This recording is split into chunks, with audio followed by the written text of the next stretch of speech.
በጣም አሳፋሪና ለማየት የሚከብድ ትኩስ ዜና አብርሃምና ሄርሜላ እንግዲህ ጡታቸውን አገጣጥመው መተዋል።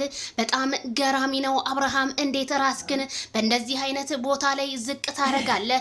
ሄርሜላማ አማረልኝ ብላ አቤት አረ የቆመ መኪና ይግጫችሁ ወይም ይግጭሽ እላለሁኝ። እንዴት እንደዚህ ልታረጉ ቻላችሁ?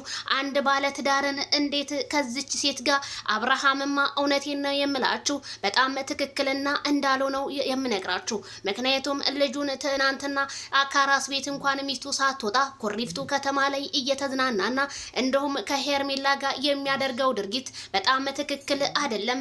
ይሄ ከባለ ትዳር የወጣ ነው። ከሀገራችን ባህላችንን ወጋችንን የሚያስንቅ ስለሆነ አብርሃም ግን ወደ ራስ ብትመለስ እንደኔ መልካም ነው። ስለዚህ እውነትን እንፈርዳለን፣ እንናገራለን፣ እናያለን፣ እየሰማንም ነው።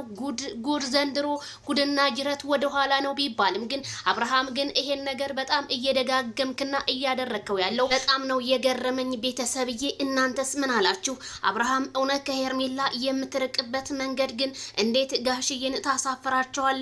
ጋሽዬ እንደዛ እያለቀሱ እኔ ልቤ ቆስሏል፣ ልቤ አዝኖበታል። አብርሃምን መርቄ ልኬው ዛሬ እሱ ግን አልባሌ ቦታ ላይ እየተገኘ ነው እያሉ ነው። ታዲያ መቼም ኦዲየንስ ማለት ህዝብ ነው። ኦዲየንስ ማለት አንተን የሚከታተል እህት ወንድም አክባሪህ ነው። ግን ያንን አክባሪህን አብርሃም ታደሰ ለምን እንደናክ ግን ግራ ይገባኛል። ምንም ቢሆን ለሰው ልጅ ሪስፔክት መስጠት አለብህ። ከዚህ ቦታ ላይ ተመለስ ስትባል መመለስ አለብህ። በጣም ነው የሚያሳፍረው። ግን ተገጣጥመዋል። ምንም የገጠመ ያረ በጣም ግጥምጥም ብላችኋል። እንደሱ ሳም ማታረጋትም ነበረ።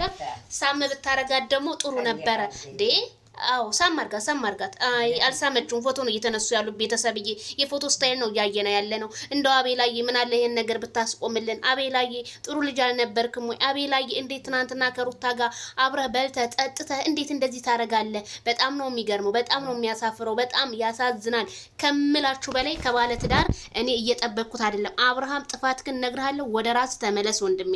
እንዴ እስከዛሬ ጀግናልክ። ይሄ ነገር ግን በጣም ያሳፍራል።